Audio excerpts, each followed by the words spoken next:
จนวัยรุ่นก่อเหตุอย่างโชคโชนแต่ว่าเจ้าหน้าที่ตำรวจบ่สามารถที่จับได้เนื่องจากวันนี้ไปกบดานอยู่ประเทศเพื่อนบ้านแต่สุดท้ายกลับขึ้นมาลาวและถูกจับคือเก่า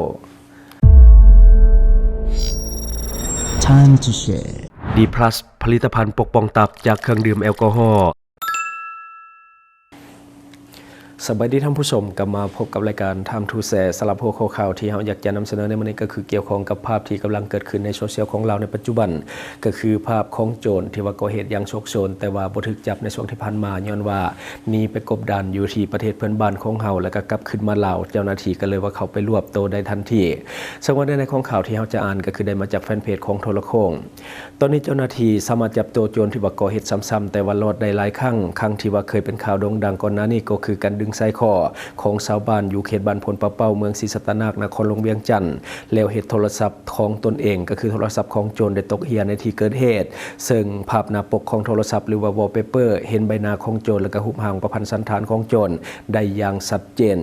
ผู้ฮอตโซเชียลที่ว่าโจรใส่ก็คือ TikTok แต่ว่าบ่สามารถที่จะจับได้ในตอนนั้นจนมาถึงปัจจุบันเจ้าหน้าที่สามารถที่จะนำตัวมาดำเนินคดีได้เป็นทีเรียบร้อยผู้ก่อเหตุหรือว่าโจรชื่อเท่าคำมูลอายุ27ปีอยู่บ้านสร้างคู่เมืองไซธานีนครหลวงเวียงจันทน์ถูกเจ้าหน้าที่ปกส.เมืองศรีสัตนานครหลวงเวียงจันทน์จับตัวมาดำเนินคดีในข้อหาเรื่องของการชิงทรัพย์ประชาชนโดยการดึงใส่คอคำของประชาชนในบ้านพลปะเป้า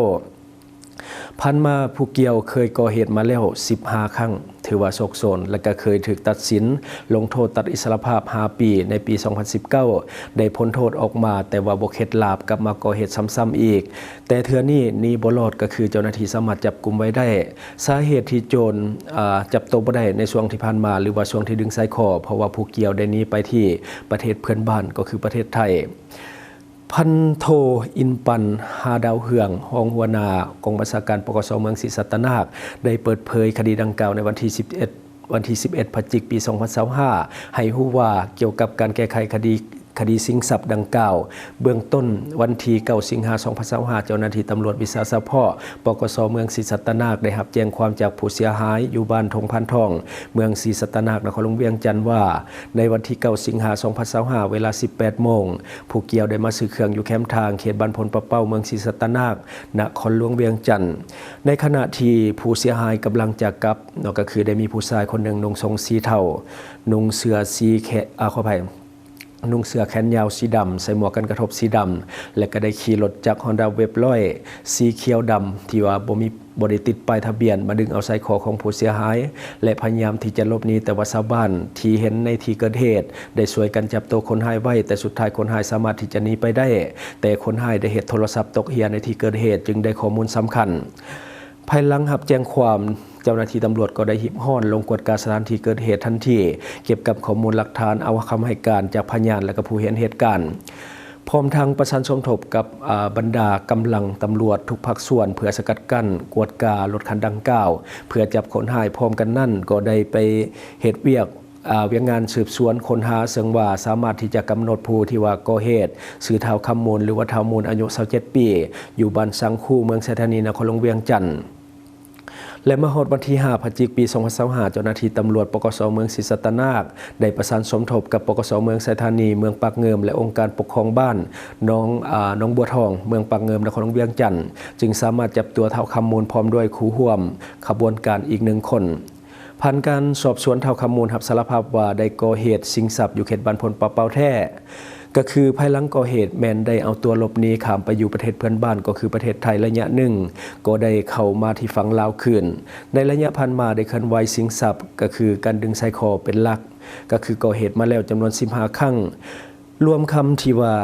ได้นอกจากการดึงไส้คอของคนอื่นก็คือรวมกันได้หลายบาทภายหลังที่ว่าดึงมาแล้วโนแมนได้เอาให้เท่าสิทธิพงศ์หรือว่าเท่าไลออนอายุ28 ปีอยู่บ้านเมืองน้อยเมืองไซเศรษฐานครหลวงเวียงจันทน์เป็นผู้เอาคำไปขายเพื่อปกปิดการกระทำผิดของเท่าคำมูลที่ว่าเป็นผู้ก่อหรือว่าไปก่อเหตุดึงไซคอเขาเจ้ามาปัจจุบันคดีดังกล่าวเจ้าหน้าที่พร้อมหิมพรสืบสวนสอบสวนขยายผลเพื่อที่จะเก็บกู้เครื่องของกลางมามอบคืนให้กับเจ้าของทรัพย์และจะได้สรุปสำนวนคดีส่งให้อัยการสั่งฟ้องขึ้นศาลตัดสินตามกฎหมายต่อไปพันโทอินปันหาดาววงศ์ให้หู้ตื่มอีกว่าข้าพเจ้าตั้งนาคณะกองบัญชาการปกส.เมืองศรีสัตนานขอแสดงความขอบใจมายังทุกภาคส่วนที่เกี่ยวข้องพ่อแม่ประชาชน ทุกภาคส่วนในสังคมที่ได้ให้การร่วมมือต่อกับเจ้าหน้าที่ในการให้เบาะแสให้ข้อมูลซึ่งเฮ็ดให้เจ้าหน้าที่มีความสามารถจับกลุ่มคนร้ายมาดำเนินคดีตามระเบียบกฎหมายได้พร้อมนั้นยังฝากเตือนพ่อแม่ประชาชนก็คือให้มีสติระวังตัวต่อกับเล่ห์เหลี่ยมกลอุบายของกลุ่มคนบุคคลบ่ดีถ้าหากรู้เบาะแสข้อมูลก็ขอให้รายงานต่อเจ้าหน้าที่เพื่อประกอบส่วนเขาในการปกปักรักษาบ้านเมืองก็คือประเทศให้มีความสงบต่อไปต่อกับผู้ที่ว่าเสพข่าวทั้งสื่อออนไลน์ก็ให้มีสติระวังตัวในการแสดงความคิดความเห็นกดไลค์หรือว่ากดแชร์ข่าวสารต่างๆที่บ่มีมูลความจริงอันนี้ก็คือในของข่าวที่ว่าเกิดขึ้นก็คือเรื่องของการจับกลุ่มคนร้ายที่ว่าก่อเหตุมาอย่างโชคโชนก็คือดึงใส่คอมาแล้ว15ครั้งก็คือเคยติดคุกมาแล้ว5ปีแต่สุดท้ายก็ออกมาแล้วก็กลับมาเป็นโจรคือเก่าแต่ล่าสุดก่อเหตุแล้วก็ไปกบดานที่ประเทศเพื่อนบ้านของเฮาหลังจากนั้นก็กลับขึ้นมาคิดว่าเรื่องเงียบคิดว่าคดีน่าจะซาไปแล้วก็กลับขึ้นมาสุดท้ายเจ้าหน้าที่ตำรวจประสานงานเขาจับกลุ่มได้คือเก่าก็คือเรื่องนี้มันเป็นข่าวใหญ่ตั้งแต่เดือน8ปี2025ก็คือช่วงเดือน8ที่ผ่านมาก็ถือว่าเป็นข่าวใหญ่ตอนนั้นก็ถือว่าได้นำเสนอแล้วก็มีคนสนใจค่อนข้างที่จะหลายเพราะว่าคนหายไปดึงไซคอแล้วก็เฮ็ดโทรศัพท์ตนเองเฮียลงแล้วก็มีภาพหน้าปกที่เห็นใบหน้าของตนเองชัดเจนแล้วก็หูประพันธ์สันธานกะหูแล้วก็รู้หูไปฮอดโซเชียลหรือว่า TikTok ที่คนหายใส่ก็เลยว่าเห็นให้เจ้าหน้าที่เฮ็ดเวียกง่ายขึ้นที่มันยากก็คือเข้าไปกบดานอยู่ต่างประเทศงานนี้ต้องชมเชยการเฮ็ดเวียกของเจ้าหน้าที่ตำรวจที่ประสานงานเฮ็ดเวียกกันเป็นทีมใหญ่ก็คือประสานงานกันหลายเมืองก็คือที่ผ่านมาในสาเหตุที่จับบ่ได้ก็ย้อนว่าคนหายนี่ออกนอกประเทศก็คือไปกบดานอยู่ประเทศเพื่อนบ้านแต่สุดท้ายอยู่ได้บ่ดนก็กลับคืนมาลาวก็คือเจ้าหน้าที่ก็ประสานสมทบกันและก็เขาจับกลุ่มในที่สุดอันในช่วงนี้ก็คือปรากฏการณ์ย่อท้อในบ้านเฮาค่อนข้างที่จะเกิดขึ้นหลายเกือบว่าทุกมื้อมีทุกมื้อแต่ก่อนก็บ่ปานใดแต่ว่าช่วงหลังมานี้ก็คือมีทุกมื้อแท้ๆก็คือขี้ลักนี่ถือว่าเป็นปัญหาอันดับหนึ่งที่ว่าเกิดขึ้นเรื่องของขี้ลักปุนจีนในหลายสำหรับในบ้านเฮาจับได้ในบ่ได้แน่ก็มีส่วนใหญ่ที่จับได้ก็มาจากกลุ่มคนเดิมๆล่ะบ่มีหยังดอกก็มีแต่กลุ่มคนติดยาติดการพนันหรือว่าคนที่ติดเกมหรือว่าคนวางเวียกขาดรายได้ส่วนใหญ่จะเป็นคนในกลุ่มนี้ที่ว่ามักก่อเหตุเรื่องของการลักหรือว่าสิงทรัพย์ต่างๆและปัญหาต่อมาก็คือเรื่องของปัญหายาเสพติดระบาดหนักในช่วงนี้บ่ว่าจะเป็นวัยรุ่นหรือว่าผู้เฒ่าก็ค่อนข้างที่จะเห็นได้ชัดเจนว่ามันเพิ่มขึ้นสำหรับผู้ติดยาเด็กน้อยซุมื้อนี้11-12 ปีเข้าถึงยาเสพติดเป็นต้นพวกน้ำกระท่อมหรือว่าพวกคอลลาเจนต่างๆที่มันราคาบ่ได้สูงหลายโดยเฉพาะเข้าถึงได้ง่ายและปัญหาต่อมาก็คือปัญหาเรื่องของความรุนแรงในสังคมการตีกันยิงการฆ่ากันมันเกิดขึ้นค่อนข้างที่จะถี่กว่าเมื่อก่อนอย่างข่าวล่าสุดที่เกิดขึ้นก็คือเป็นข่าวใหญ่กำลังอยู่ในความสนใจของสังคมแต่ว่าตอนนี้รายละเอียดของข่าวยังบ่มีเทื่อต้องรอท่าการคอนเฟิร์มจากเจ้าหน้าที่จึงจะนำเสนอคือเหตุการณ์ที่กล่าวถึงก็คือเรื่องของการยิงปะทะกันที่หน้าตลาดชื่อดังแห่งหนึ่งก็คือกำลังเป็นข่าวในปัจจุบันแต่ว่ารายละเอียดยังต้องรอท่าเจ้าหน้าที่อีกน้อยนึงและก็ต่อมาก็คือมีเจ้าหน้าที่ตำรวจเสียชีวิต1คนในที่เกิดเหตุแต่ว่ายังบ่มีรายละเอียดตอนนี้เถื่อและก็ตอนนี้เจ้าหน้าที่ก็สามารถจับตัวคนร้ายได้แล้วแต่ยังบ่สามารถเปิดเผยข้อมูลได้เถื่อต้องรอท่ากันยังยืนข้อมูลที่แท้จริงจากเจ้าหน้าที่ก่อนเฮาจึงสามารถนำเสนอได้อันนี้ก็คือเปิดไว้ให้ฮู้ก่อนว่ามันมีข่าวใหญ่ที่เกิดขึ้นแต่ว่าตอนนี้เขายังบ่กล้าที่จะนำเสนอเพราะว่าข้อมูลยังบ่ทันได้ละเอียดต้องรอท่าการสรุปสำนวนคดีต่างๆจากเจ้าหน้าที่ข้อมูลถูกต้องแล้วเขาจึงจะนำเสนอให้ฟังแต่เรื่องนี้ถือว่าเป็นข่าวใหญ่สมควรที่ว่าสังคมหรือว่าโซเชียลเรากำลังให้ความสนใจในปัจจุบันท่านใดที่ว่าอยากจะฮู้หรือว่าอยากเห็นเฮาอัปเดตก็มีแต่กดติดตามเอาไว้เพราะว่าเชื่อว่าบ่นานจะได้แล้วน่าจะบ่นานน่าจะได้ข่าวมาแล้วเพราะว่าตอนนี้สามารถจับคนร้ายได้เป็นที่ห้ำห้อย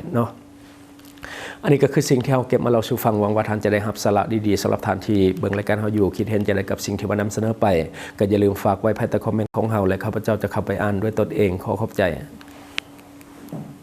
บริษัทเพชรสุขมิไซเจริญทรัพย์จำกัดผู้เดียวบริการก่อสร้างครบวงจรหับสำรวจพื้นที่ก่อสร้างและให้คำปรึกษาโครงการหับออกแบบโครงการต่างๆทั้งแบบ 2D และ 3D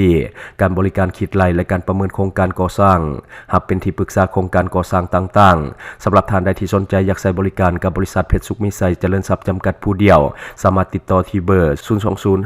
02055662255 หรือ 02077776451 หรือท่านจะเข้าไปเบิ่งผลงานที่ผ่านมาของบริษัทพวกเราได้ที่แฟนเพจบริษัท PSMC จำกัด